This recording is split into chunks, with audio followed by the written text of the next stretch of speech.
Would you believe me if I told you that that's not a shad? I caught one of these one time on video. Mooneye or goldeneye, I think that's the same fish. Around these parts we call them mooneye. Will be interesting to see if there are any fun facts on this fish. I thought it was a shad because they serve the same purpose to us humans as shad. They're bait, and they're darn good bait. I don't know why it's preferable to express aggression when you're talking about how good bait is, but it does make it sound like better bait. It's darn good bait. Let's see, let's get into the fun facts. When I see a shape that I know I can't draw better, I take it and put it on wood and cut it out. Okay, it doesn't just fall apart.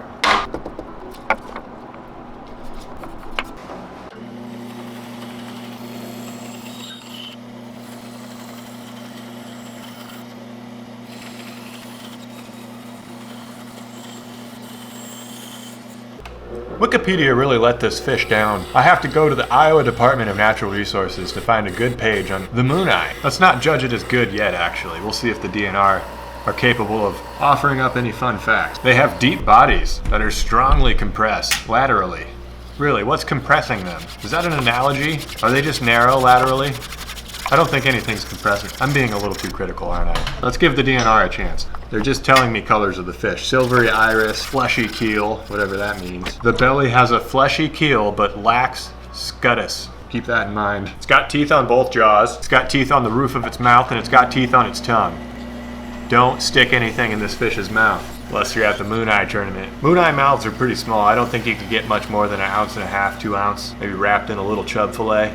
I'll stop. The lateral line has 52 to 57 scales. Starts off by eating plankton, switches to insects, mollusks, crayfish, and then in its latest stages it will eat minnows and smaller fish. I've caught one on a tiny swim bait I made on the riverbank. State record, 1.52 pounds. Almaquee on the Mississippi, 2016, that's kind of recent. It says expert tip, Mooneye eat minnows. That is on the DNR official government website. They're biting minnows. They prefer clear. They want clean, large lakes, rivers, bodies of water, reservoirs. They do a lot of hanging out in those areas, but they'll blast upstream and get up the creeks and look for food, feed on the surface, just blow up lures. They're pretty cool. They're not big, but they're pretty cool. Apparently too much current and they're out. They can't handle it. They're a little bit more sensitive to fast, strong, heavy current. With a maximum size of 10 to 12 inches, I think I exceeded that with the one that I caught, for sure. You know what, I'm not gonna keep them. I don't feel like processing them.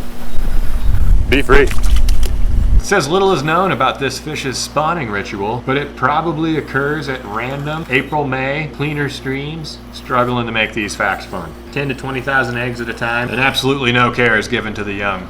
It's just a bait fish that looks like a shad, isn't a shad, and is still a bait fish, and to be treated like a shad. It's probably my favorite bait fish though. The mooneye, because of its big eye. Gives you a little confidence you're gonna catch fish more just because of that big eye, you know? If you're using it as bait. Big contrasting thing on the body of the bait. All right, these fun facts weren't that fun, and they're over.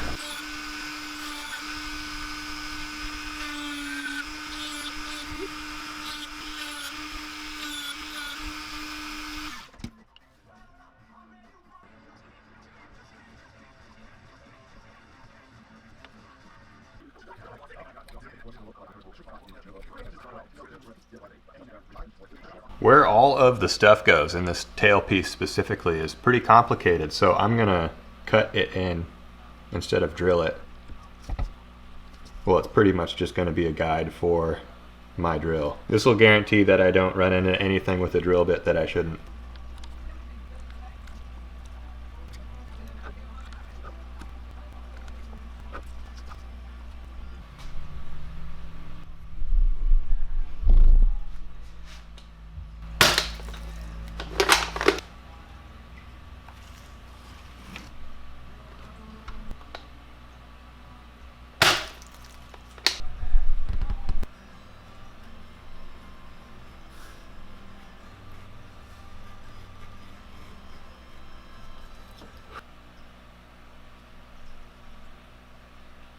To glue it back together, I'm gonna have to do something like this with popsicle sticks and a C-clamp. But the glue's gonna go in there. I'm gonna whip out the Makita drill out the pilot holes that I just carved. Otherwise the glue would become harder than the wood and I wouldn't be able to get back into that pilot hole. Explanation of what I'm even doing might be in order too. Like, what is this? This weight chamber up here, it's gonna hold 4. There's extra space just for rattlage.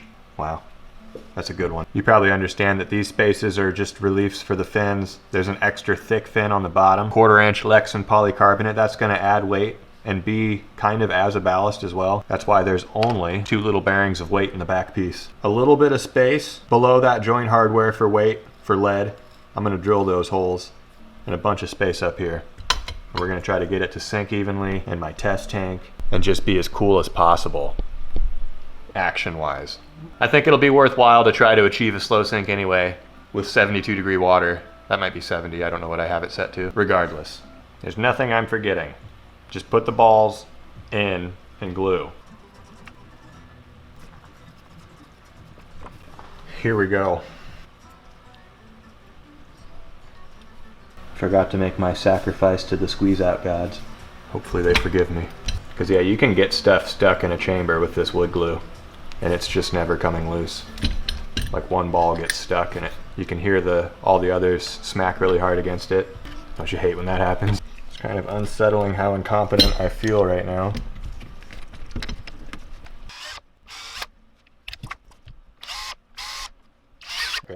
Those will be just fine. I feel like I've violated this bait enough. It's clamped. I'm gonna leave it like that. I'm trying to get things to meet up just perfectly, but for some reason the nose is just a hair off and it's bothering me, but I'm gonna be able to sand it clean and it's fine.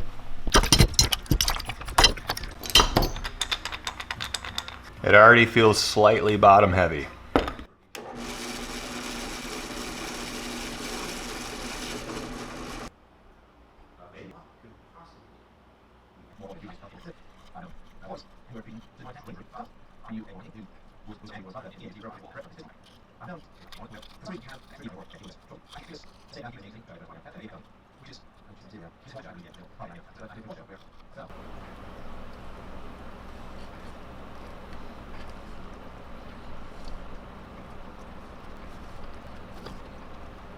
I'm gonna have to make some super good guesses on how deep these lead holes should be.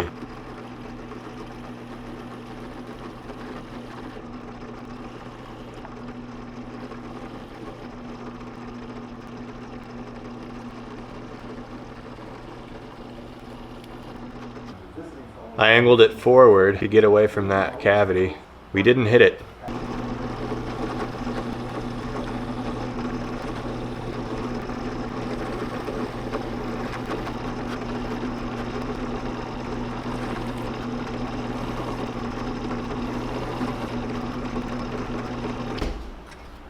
I just felt like adding more space for weight because you can always drill it out. It's a pretty big bait. Probably needs a pretty big amount of lead.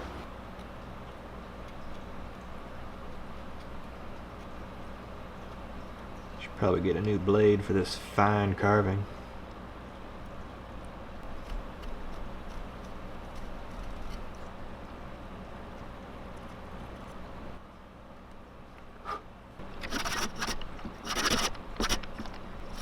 I cut over the line last time. I'm being so careful now.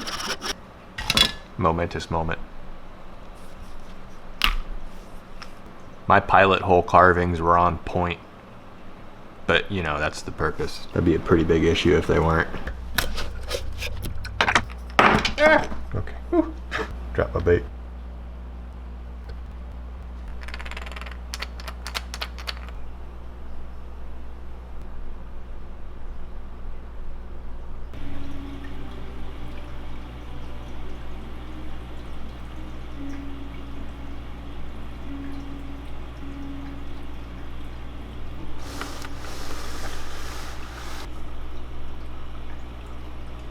Dude, this bird is fearless. He's right here. He's right by my kayak. He doesn't care. I can wave my hand around. Oh, there he went.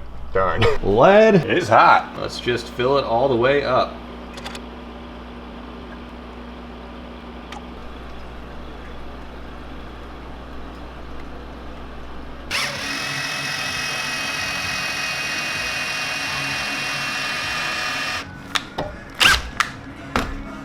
That is going inside of one of them divots, embedding metal into the fin to reinforce the material so it stays on. There's going to be a hook hanger off the bottom of this thing.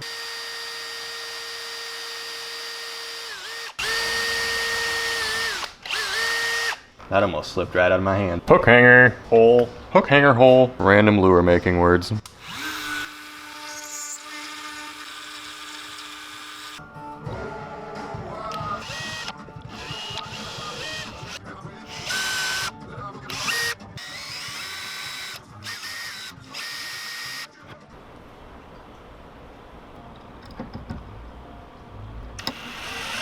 That's what's gonna go into the wood to hold the fin in.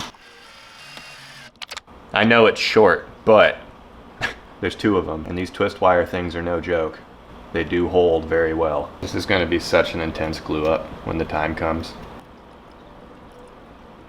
It's not flapping. A lot of sharp edges on the fin that need rounded off. I'm glad to be reassured by a dry fit though. Now I need to do that for the other two.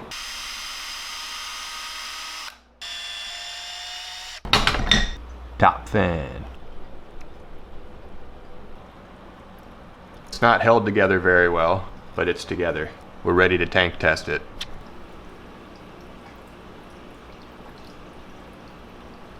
Oh, it sinks. Only the front piece sinks. I'm gonna start immediately by drilling a ton of lead out of that hole. Pretty much all of it. Still sinks hard. Now I'm gonna drill that out. Not as much.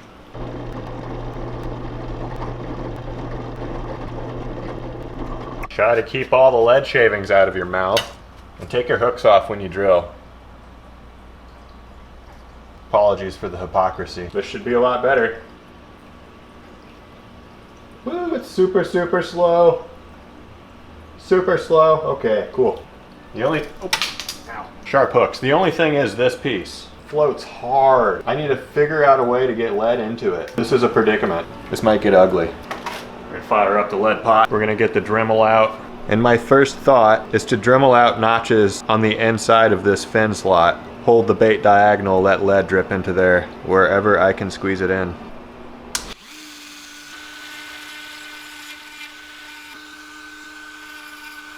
Time for the trickiest lead pour of the year. 6. I poured 6 and it's too much. It globbed up. I gotta get that out of there. Okay, I stopped messing around and added even more weight, or space, sorry, for lead. That was 5 drops. And it looks like it worked. Like it put it right where it should be and it's nice and symmetrical and stuff. Let's try the other side. 1, 2, 3, 4. It worked. We got 5 drops on each side there. A little bit of mess, but... Okay, what does the back piece do now? It sits upright a little bit better, that's all. It's not a slow sink like this awesome piece. That is so good.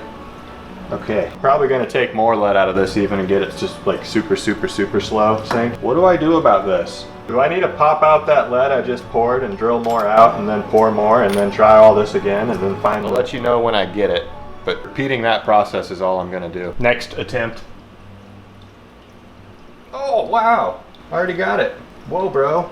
That sinks too fast. I put 4 more drops in it. Okay, I just drilled some out in spots with a little drill bit. I'm getting really good at installing this hardware. Okay. It's not a slow sink, it's a sink. That is just a sink. To resolve that, I'm gonna draw from this section of lead. I didn't drill out that much right there.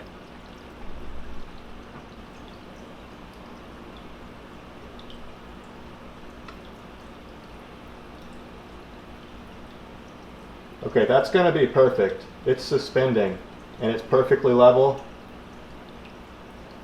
Just barely floated back to the top there. Okay, after 2 clear coats, it's gonna be what I want. How exciting.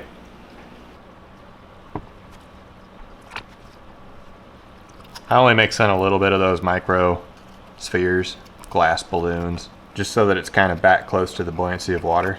I don't need it to float.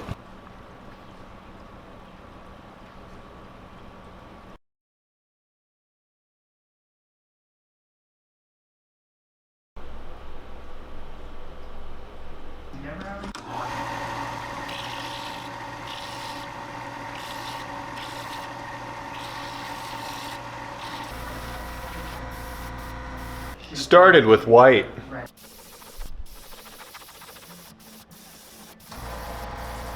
Those wicked fastback green.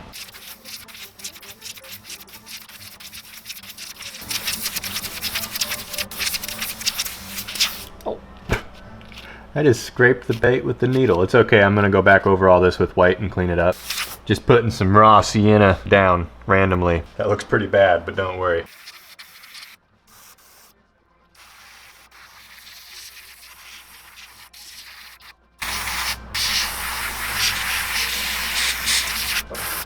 Probably looks like nothing on camera, but I'm glad I went about it that way.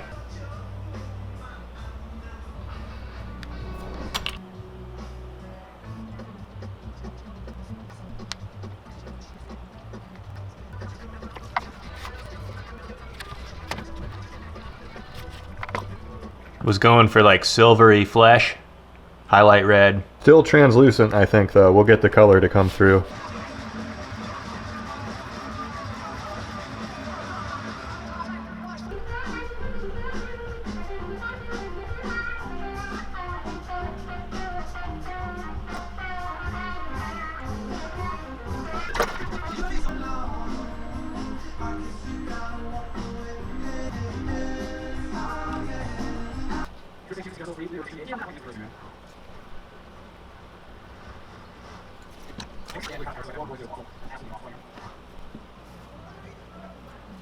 Standard old window screen mesh.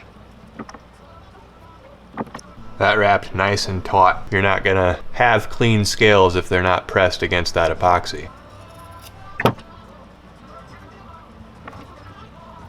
Every scale is gonna get multiple coats of pearl white. This is a very white fish.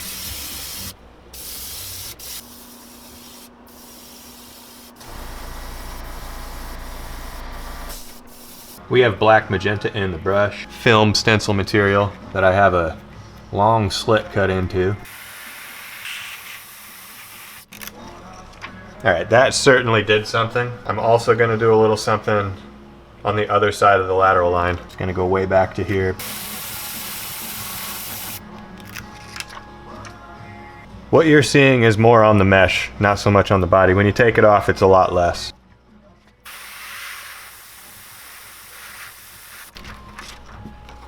So there's pearl lime green on this fish, only around the marks we just made. There's like a dot right here.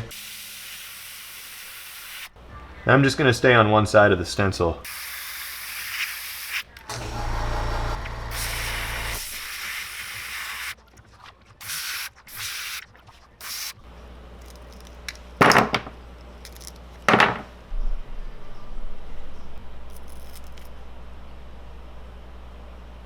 It's subtle, it's got the markings, it looks like the picture.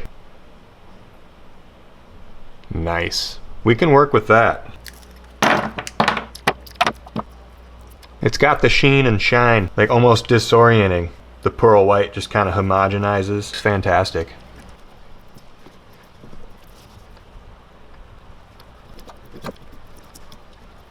This is transparent base, and this is silver leaf foil.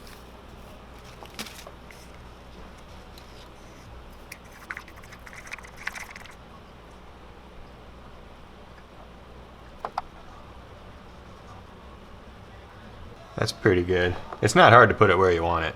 It's more just trying to get the right size piece out with the paintbrush and sticking it on.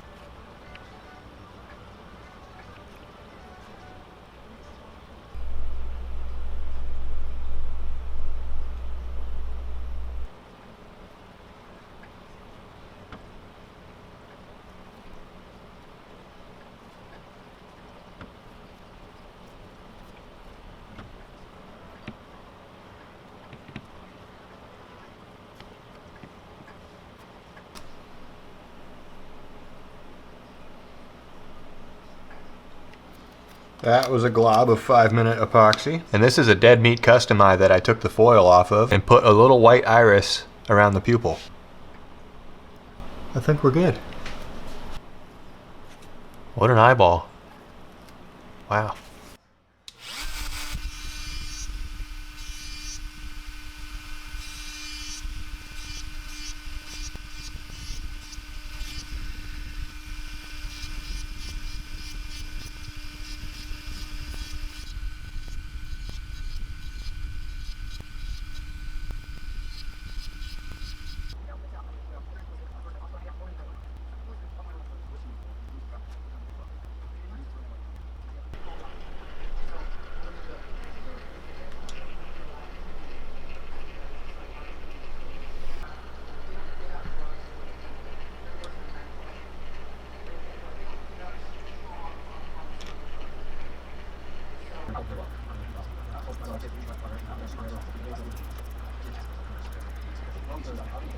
A little bit of pearl white, that should hide those screws. You'll still be able to see them, but not as much.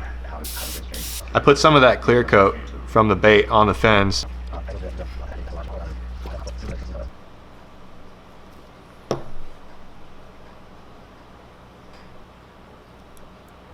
Dorsal fin, that works pretty good. Connections are all metal, steel.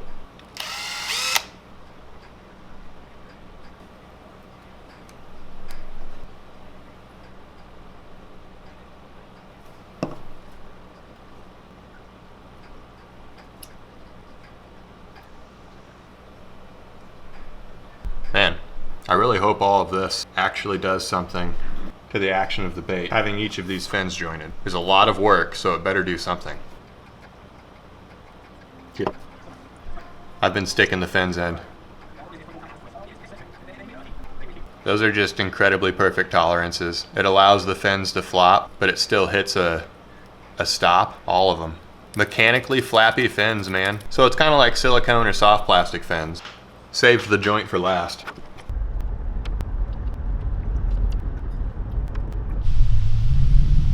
It is such a beautiful day today. Not temperature-wise, but leaf-wise. We're going to the only place I've ever caught a Mooneye fish. It's the pike spot. Looks pretty clean. We'll be able to see it. We are finally going to see. It's been a while since I've anticipated or looked forward to seeing in action as much as this. I really don't know what floppy, hard fins are gonna do. It's gonna suck if they all just micro adjust and make it just come in perfect because of that. Let's see. Whoa. So in this cold water, it's actually a floater. You cast it, it sinks a little bit, and it takes forever to come back up, but it's floating. And it just doesn't want to go straight ever. That's why I think it's so good. It never wants to go straight. It's always swimming.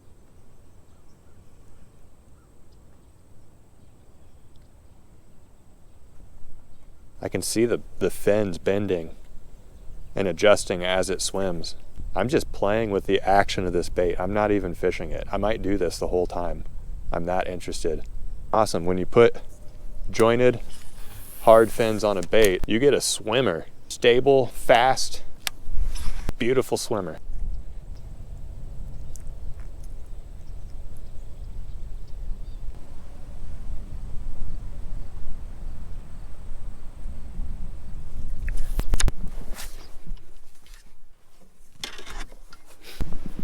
Jesse's.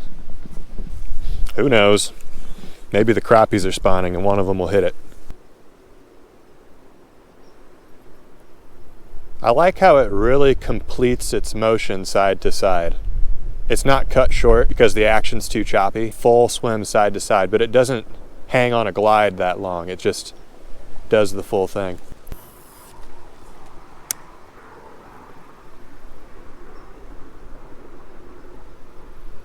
Oh, fish on. Oh yeah. We were able to make it official. With a dumb, hungry pond bass. It is official. I hope we can get bigger than that. But that is a fantastic sign. Nice slow retrieve. And it hit. Be free. That was a swim bait fish.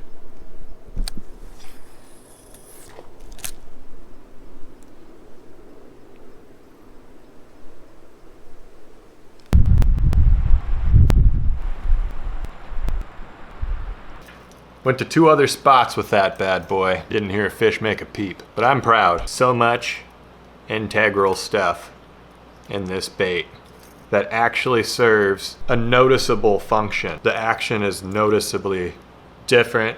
I'm not gonna say superior. It serves the function well, but it's not in any way that I could determine being superior to like a super long glide swimmer. This is a shorter glide, but more swim, more moving parts. Got the rattles in it too. It's got real gold in it and silver. That's cool. As you can see, it came out unscathed, as I wish you could see. Not a scratch. True coat epoxy, man. 2 coats. You can fish hard for 2 days with a bait and it still looks like new. Unless the bait serves its purpose and gets teeth marks all over it, you know. Man. If I was like a fisherman and not so much of a bait maker, these baits wouldn't just lie around for years after I build them. I used to have a bunch hanging up everywhere. It became daunting. Always being reminded of everything you've built and haven't snagged yet. That's not even everything I've built. I boxed them up and threw them up there. I'm considering selling. I'm strongly considering selling. I like fresh, not having old things laying around for no reason. I'm just that way. Kind of ashamed because I'm never gonna do anything with them again. It's gonna keep being on to the next bait. I can't believe I've said that this whole time. The first time I talked in a video, the last thing I said was on to the next bait. And I've just always said it ever since. That's the most consistent thing about this channel for sure. Anyway, what are we talking about? Not this. That means this video's over. Thanks for watching. On to the next bait.